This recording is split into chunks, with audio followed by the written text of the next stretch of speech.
The second thing I'd like to talk to you about in unit number 4 are the concepts of momentum and impulse. So today we'd like to learn what these mean. Let's start with momentum. Before we do momentum, I want to remind you of something about Newton's laws. Look at this cat. This cat's going to jump on the skateboard, and once he starts moving, you can see he continues to move in a straight line in a constant direction. This was Newton's first law. Objects at rest stay at rest. Objects in motion stay in motion in a straight line at a constant speed until acted upon by some net outside force. Okay, Newton's first law. Newton's first law brings us to a term called inertia. Inertia is just another fancy term for mass. Inertia refers to how hard it's going to be to change an object's state of motion. So if an object is at rest and we want to get it moving, the more mass it has, the harder it is to get it moving. The inertia could also refer to how hard it's going to be to change a moving object. So if you have a moving object and it's heavy, it's going to be hard to get it to change direction. It's going to be hard to get it to change speed. Again, inertia is just a fancy word for mass. Inertia is similar to, but different than, the term we want to learn today, and that's the term momentum. Momentum, what does it mean? Momentum refers to how hard it's going to be to stop a moving object. So here we have a person sliding across a frozen pond on a piece of ice. They have a certain amount of momentum as they're sliding across the ice. What determines the amount of momentum they have at any given moment? It would be two things: their mass, that is their inertia, and their velocity. If you increase either of them, you'll get more momentum. So momentum depends on how massive and how much velocity. So if we have Wally moving through space, his momentum at any given moment is determined by his mass and his velocity. To find the momentum, you just multiply those two terms together. So you take mass and multiply by velocity, and that will equal momentum. Notice momentum goes by the letter P. Why not M? Because M is used for mass. It would be confusing to have two M's in the same equation. Mass should be in kilograms, velocity should be in meters per second, and your momentum will come out in kilogram meters per second. Kilogram meters per second. All right? So that is your formula to calculate momentum. You have no idea what kind of numbers to expect for the momentum of different objects. So I'd like you to make yourself a little chart with 4 objects in it, and I'd like you to figure out how much momentum each of these objects has. So object 1, write down the name as a baseball. Object 2 is going to be a runner. Object 3 will be a NASCAR. And object number 4 will simply be a little Nerf ball. When you calculate their momentums, make sure you change miles per hour to meters per second, and make sure you convert grams to kilograms. Do not worry about the direction they're moving. Technically, momentum is a vector. It has direction. I don't care about the direction. I just care about the absolute value of the momentum. How hard is it going to be to stop those moving objects? All right? Baseball, Usain Bolt, NASCAR, Nerf ball. So do that, and when you're done, unpause. A little bit harder, we have a real object, and I don't tell you the speed. So sometimes you're going to have to find the speed first, use the speed to find momentum. So we have Tara moving along the snow on her snowmobile. She's going to cover 80 meters in a time of 5 seconds. So use that to find her velocity. Use her velocity to find her momentum. Again, a bigger number means harder to stop the object. Okay, how do you give an object momentum? So here we have Wally just hanging out in space, how do we give them momentum? The answer is with a force. Okay? Objects at rest, the only way we're going to get them moving is with a force.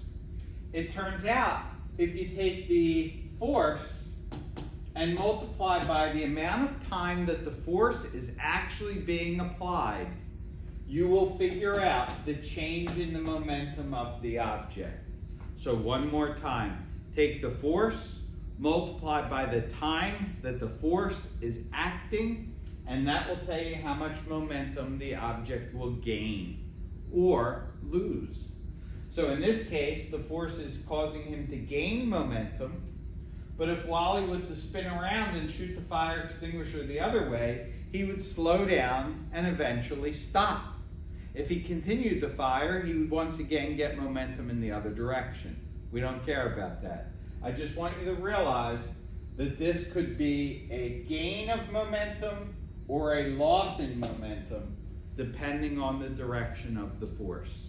Okay? So, this term is called impulse. When you take the force and multiply by the time, you get what's known as impulse. So if I were to take this cart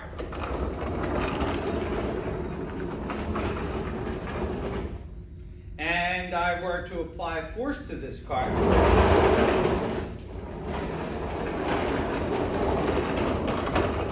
I would give that cart momentum. My force multiplied by the time gives me my impulse, and that impulse caused the cart to gain momentum. Impulse creates a change in momentum. Okay? With that in mind, I want to talk to you about two things: follow through and safer landing. So let's start with the follow through. Coaches have probably told you before in different sports to follow through. Now that we understand a little bit about impulse and momentum, we can kind of see why. So let's have Peyton kick this soccer ball. And you can see that her foot that kicked the ball did not stop once it touched the ball, but it followed through. What's the point of that follow through? The point of that follow through is to increase the time. Hopefully you keep the force constant for the entire kick. And that will give you a greater change in momentum. So follow through is designed to increase the amount of time that the ball is in contact with your foot. So it increases the time that you're applying a force. More time gives the object a greater change in momentum. If you watch Peyton, she has an incredible follow through.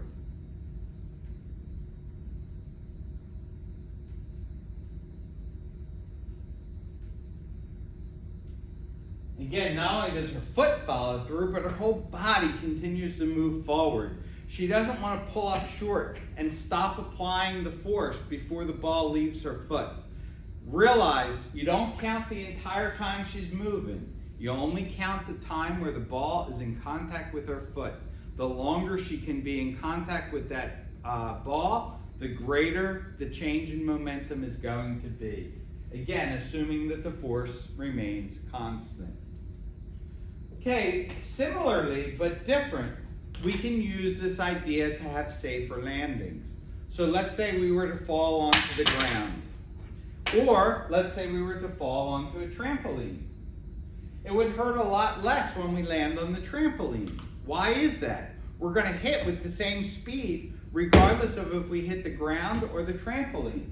So what happens with the safer landing is you have a certain amount of momentum when you hit. You got to lose all of that momentum. Again, that momentum gets taken away by impulse. Remember, unlike the follow-through, the momentum change is constant. So now our goal is longer time to make less force. If we can make this number bigger, that number can be smaller and still cause us to come to rest. Okay? So we have the same change in momentum whether or not we land on the ground or on the trampoline.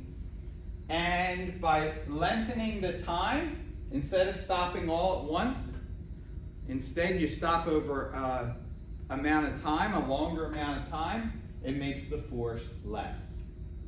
We can see this really clearly. Drop it onto the table, it stops almost instantaneously.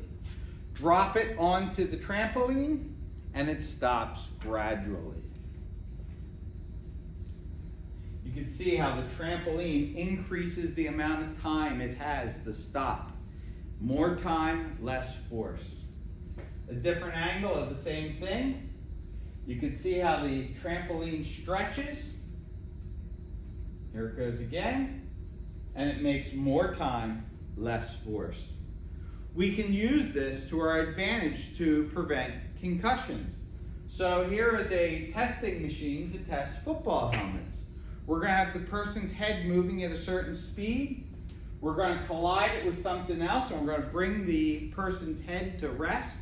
And what I want you to realize is the greater the length of time, the less force will be on that person's head. So here we go. Here is 3 different helmets. Actually 4 different helmets. We have a red, we have an orange, we have a yellow, we have a blue. You'll notice the blue is the one that stops over the greatest amount of time. Because it's got a larger amount of time, it's going to have a lesser force. That's what we want. That's going to be safer. You'll notice the red and the orange and the yellow have a really high force because they happen to have a really small amount of time for this person to stop. In all cases, we had to take away the same amount of momentum. But if we do it over a bigger amount of time, it's safer. In this case, you can see it's actually the yellow one that takes the least amount of time. Okay, here's a problem I'd like you to try. It's once again Peyton kicking the soccer ball. It tells you the ball starts at rest. When the ball leaves her foot, it travels at a speed of 16 meters per second. The ball was in contact with her foot for 25 milliseconds. Your job is to figure out force. So you're going to do force times time equals change in momentum. This is the unknown. This is 25 milliseconds. Make sure you divide by 1,000 to put it into regular seconds. For the change in momentum, you get the momentum at the end, the momentum at the beginning, and you subtract them. At the end, it's going 16. At the beginning, it's going 0. So really, all you have to find is the momentum at the end. Make sure you put this mass in the kilograms.